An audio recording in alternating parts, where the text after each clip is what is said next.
This channel does not promote any violent, harmful, or illegal activities. All content provided by this channel is meant for an educational purpose only. Brought to you by V-Guard, co-powered by Sensodyne O Bhimal, বলো কথা Keshari. Associate sponsor Ultratech Cement। চলুন একবার তুলনা বাজারে যাই, বর্ধমান দুর্গাপুর লোকসভা কেন্দ্রের অন্তর্গত এলাকা, যেখানে এই মুহূর্তে তুমুল উত্তেজনা। দিলীপ ঘোষ একটু আগে ছিলেন, এখন গিয়েছেন তৃণমূলের কীর্তি আজাদ। দেখুন।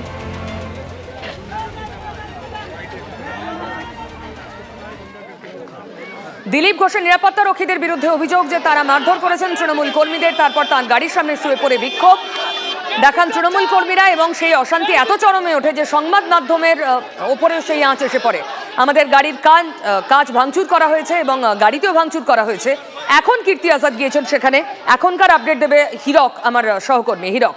দেখো পিউ, মন্তেশ্বরের তুল্লা বাজার এলাকায় কিছুক্ষণ আগেও এই জায়গা উত্তপ্ত হয়ে উঠেছিল এবং দিলীপ ঘোষের গাড়ির উপর হামলা হয়, এমনটাই অভিযোগ। এবং এই মুহূর্তে তুমি দেখতে পাচ্ছ যে সেই জায়গায় এসে পৌঁছেছেন তৃণমূল প্রার্থী। হিরকের সঙ্গে আমি আবার কথা বলবো। এই মুহূর্তে কীর্তি আজাদ ওখানে গিয়েছেন, সেই ছবি আপনারা দেখছেন, তারা ক্ষুব্ধ কর্মীদের বক্তব্য শুনছেন।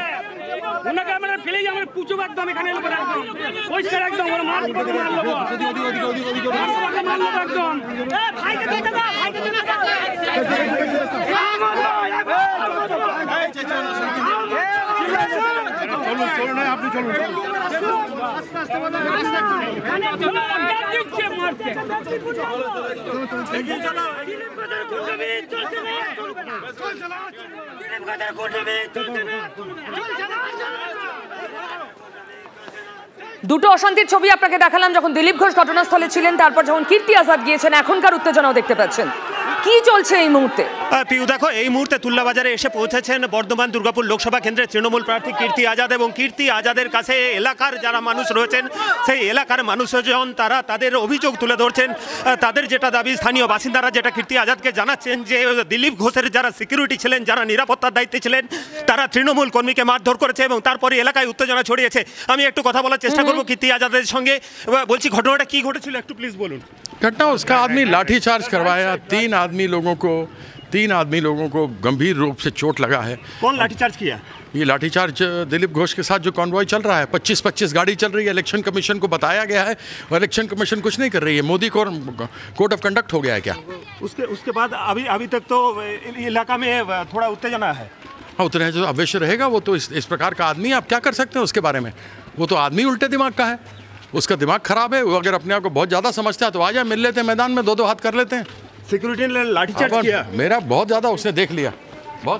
অর্থাৎ তুমি বুঝতে পারছো কীর্তি আজাদ যেটা অভিযোগ করছেন যে এই তুল্লা বাজারে সেখানে তৃণমূল কর্মীর ওপর হামলা করা হয়েছিল এবং দিলীপ ঘোষের যিনি সিকিউরিটি অর্থাৎ নিরাপত্তার দায়িত্বে যিনি ছিলেন, তিনি প্রথমে তৃণমূল কর্মীকে মারধর করেন এবং তারপরে এলাকায় যথেষ্ট উত্তেজনা ছড়িয়ে পড়ে। একদম হিরক আমাকে থামাচ্ছি, কারণ ঠিক সেই সময় কি হয়েছিল আমার সহকর্মী, আরেক সহকর্মী প্রদীপ্ত পুরোটা ঘুরে দেখিয়েছে। দেখুন।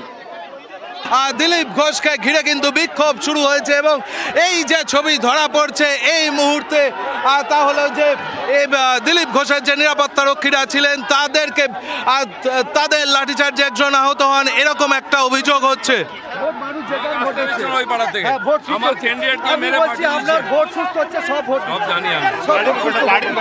দিলীপ ঘোষকে ঘিরে তুল্লা বাজারে বিক্ষোভ, দিলীপ ঘোষের নিরাপত্তা রক্ষীদের লাঠিচার্জে তৃণমূল কর্মী আহত, দিলীপ ঘোষের গাড়ির সামনে বসিয়ে দেওয়া হয়েছে।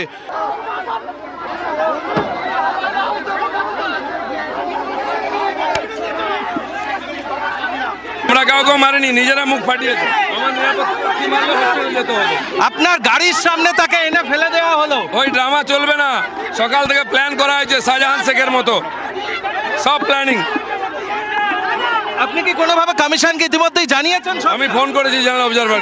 তাদের কর্মী আহত হয়েছেন এবং তার প্রতিবাদী তারা জানাচ্ছেন, এবং ইতিমধ্যেই তুমি দেখতে পাচ্ছ যে দিলীপ ঘোষের গাড়ির সামনে দিলীপ ঘোষের যে নিরাপত্তা রক্ষীরা রয়েছেন, রাজ্য পুলিশের কর্মীরা রয়েছেন, তাদের সঙ্গে বিক্ষোভকারীদের সরিয়ে দেওয়ার চেষ্টা করা হচ্ছে রাজ্য পুলিশের এবং দিলীপ ঘোষের নিরাপত্তা রক্ষীদের তরফ থেকে, এবং সেই জন্য তুমুল ধস্তাধস্তি, দিলীপ ঘোষের গাড়িকে বের করে নিয়ে যাওয়ার চেষ্টা করছে এখানকার কর্মী যারা রয়েছে, নিরাপত্তার দায়িত্বপ্রাপ্ত যে কর্মীরা। দাদা, আপনার সঙ্গে আপনাকে ধাক্কা মারতে দেখা গেল। আমাদের শান্তিপূর্ণ ভোট হচ্ছিল সকাল থেকে, দিলীপ ঘোষের ধাক্কা মারতে দেখা গেল। আমাদের শান্তিপুতকে অশান্তি করলো দিলীপ ঘোষ, আমাদের একটা কর্মীকে আহত হয়েছে, দিলীপ ঘোষ মেরেছে। দিলীপ ঘোষের গাড়ি তার নিরাপত্তা রক্ষীরা কাটান করে বের করে নিয়ে যাওয়ার চেষ্টা করছে। তুল্লা বাজার, মন্তেশ্বরের তুল্লা বাজারে রাজ্য পুলিশের কর্মীরা ইতিমধ্যে তুমি দেখো আমাদের গাড়ি, আমাদের যে গাড়ি TV9 এর বাংলার গাড়ি ভেঙে চুরমার করে দেওয়া হয়েছে। যে কিভাবে আক্রান্ত হয়েছে TV9 বাংলার সাংবাদিকরা, আর তুমি দেখতেই পাচ্ছ যে আমাদের যে গাড়ি, সে গাড়ি ভেঙে চুরমার করে দেওয়া হয়েছে। এখানে যে তৃণমূল কর্মী সমর্থকরা ছিল, অভিযোগ কিন্তু তাদের বিরুদ্ধেই উঠছে। এবং দেখা যায় যে দিলীপ ঘোষ, তাকে রাজ্য পুলিশ বের করে দিতে সক্ষম হলেও একেবারে গোটা ঘটনাটার ক্ষেত্রে কিন্তু রাজ্য পুলিশ শুরু থেকে নীরব দর্শকের ভূমিকা পালন করেছিলেন। দেখলেন ঘটনার সূত্রপাত কি, বোঝানোর চেষ্টা করলাম। দিলীপ ঘোষ এই ঘটনার মাঝখানে পড়ে বলেছেন পুরোটাই পূর্ব পরিকল্পনা করে ঘটানো হয়েছে। শুনুন দিলীপ ঘোষের বক্তব্য আপনাকে শোনাবো, কিন্তু তার আগে এটাও জানাই যে আমাদের প্রতিনিধিরা তো ছড়িয়ে ছিটিয়ে রয়েছেন বিভিন্ন জায়গায়। এই এলাকারই এক তৃণমূল কর্মীর সঙ্গে কথা বলেছেন আমার আরো এক সহকর্মী সৌরভকে তৃণমূল সকালে কি বলেছিল একবার শুনুন। মিথ্যা অভিযোগ, যদি প্রমাণ দেখান না কাকে আটকেছে বা কাকে আসে দেওয়া হয়নি, সে তো মানে গ্রামের মানুষকে জিজ্ঞেস করলেই পেয়ে যাবেন। চিন্তার কোনো কারণ নেই, নির্বিঘ্নে ভোট চলছে, আগামী পিছনেও চলেছে, আগামী দিনে চলবে। খেলা হচ্ছে হবে, চরম খেলা হবে। দিলীপ ঘোষকে দেখিয়ে দেবো যে মানে টিএমসি কী পারে আর কি পারে না। মমতা ব্যানার্জির যে উন্নয়ন, সেটা সারা ভারতবর্ষ আগামী দিন ছড়িয়ে পড়বে, আশা আমরা রাখি। বলি বিজেপি তো কোনো ভোটার নাই, ওদের কাজটা হচ্ছে অভিযোগ করা। ওরা না আছে ভোটার, না আছে কিছু দিদির উন্নয়ন, ওরা দিদির উন্নয়নটাকে চাপা দেওয়ার জন্য এটা ওরা একটা অভিযোগ রটাচ্ছে, পরিকল্পনা করছে। এটা সম্পূর্ণ মিথ্যা। আমাদের ক্যামেরা আছে থানার, আপনারা চেক করে দেখতে পারেন, এখানে কোনো ঝামেলা হয়নি। এই মুহূর্তে আমার সঙ্গে স্টুডিওতে রয়েছেন তৃণমূলের কৃষাণু মিত্র, আমার সঙ্গে রয়েছেন রাজনৈতিক বিশ্লেষক অরিত্র দত্ত বণিক, তার পাশে সপ্তর্ষি দেব, আমার সঙ্গে রয়েছেন সিপিআইএম নেতা। প্রত্যেকে স্বাগত। বিজেপি নেতাও একটু পরেই যোগ দেবেন, আমাদের সঙ্গে কংগ্রেস নেতারাও থাকবেন। কিন্তু আমি তৃণমূলের কাছে আসি। তৃণমূলের বক্তব্যটা শোনালাম কৃষাণু, তৃণমূল কি করতে পারে আমরা দেখাবো। নির্দিষ্ট অভিযোগ দিলীপ ঘোষ করছেন, এটা পূর্ব পরিকল্পিত।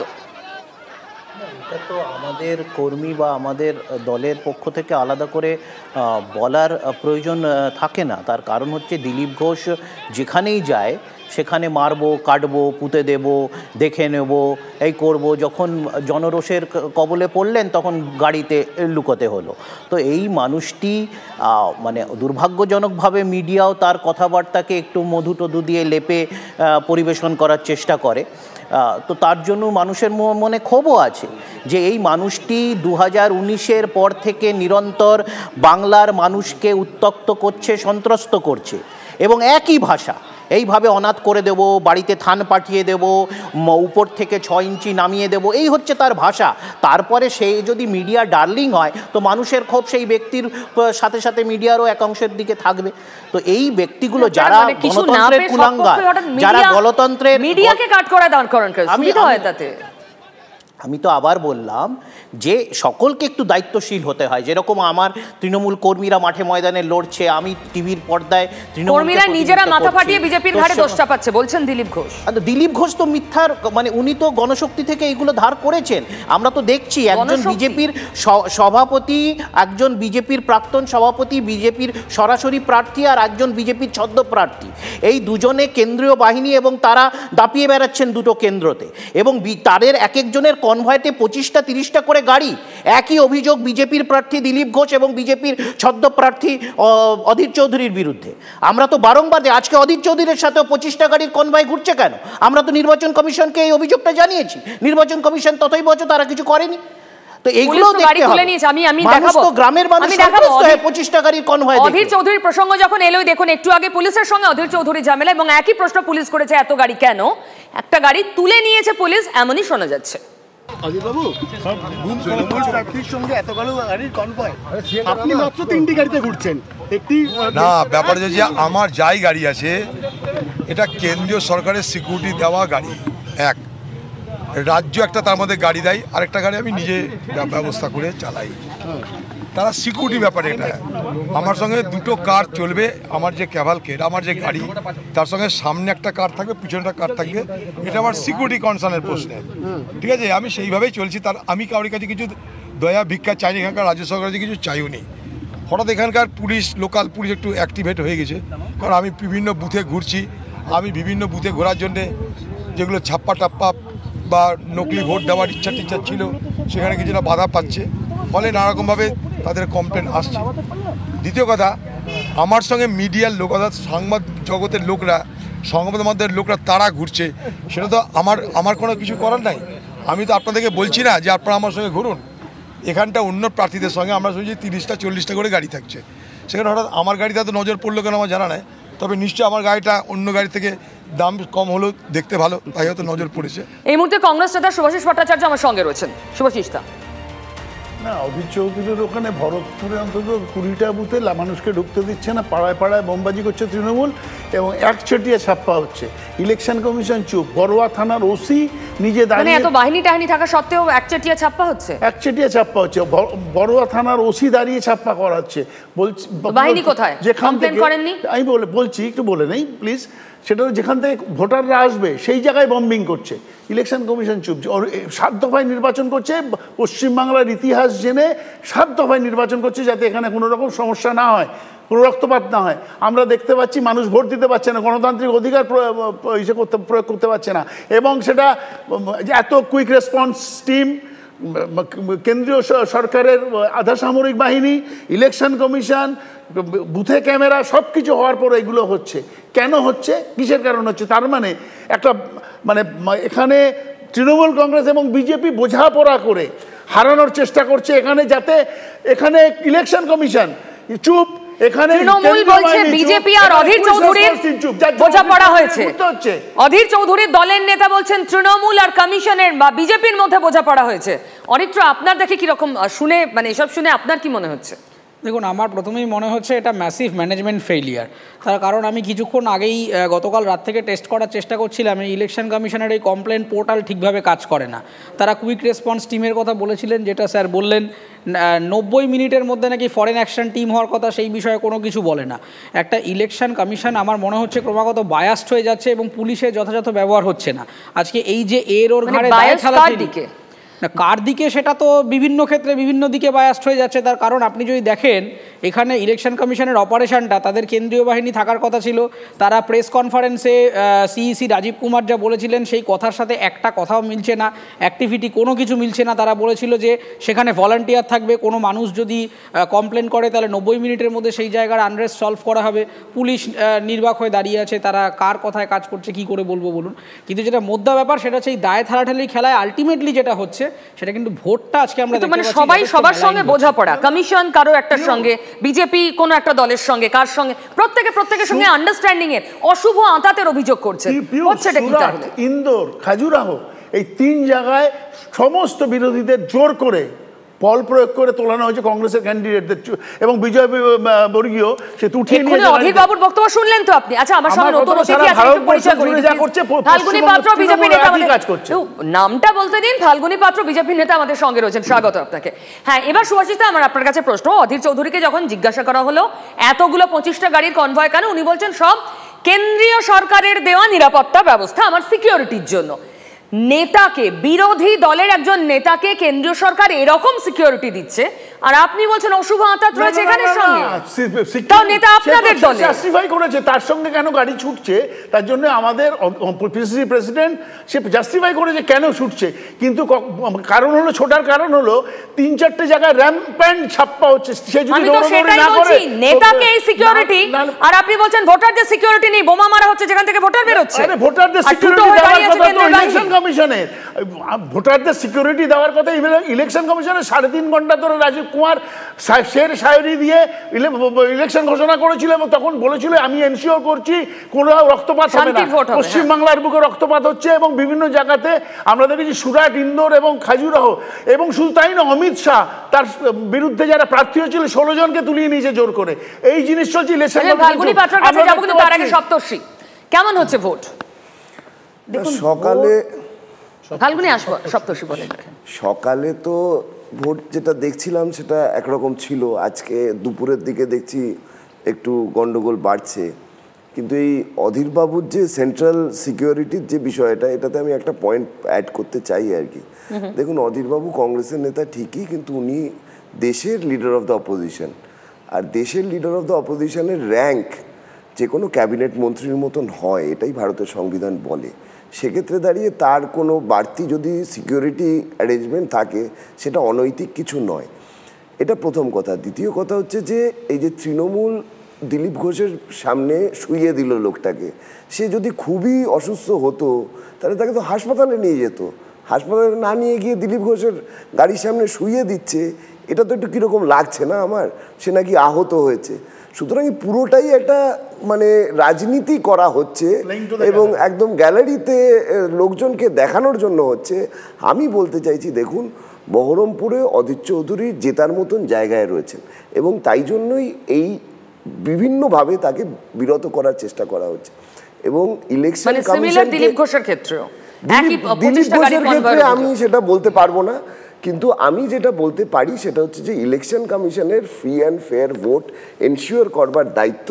সেক্ষেত্রে দাঁড়িয়ে free and fair vote ensure করার দায়িত্ব মানে অনেক সময় যেটা দাঁড়ায় শুধু বুথটা, সেটা কিন্তু নয়। বুথ অবধি যাতে সাধারণ ভোটাররা নির্বিঘ্নে আসতে পারে, এইটা খুব ইম্পর্টেন্ট। এটা এনশিওর করার দায়িত্বও কিন্তু ইলেকশন কমিশনের। এটা এনশিওর করার জন্যই তো ভোট ঘোষণার আগে থেকে এ রাজ্যে কেন্দ্রের বাহিনীর পা রাখা। তাহলে কি হচ্ছে?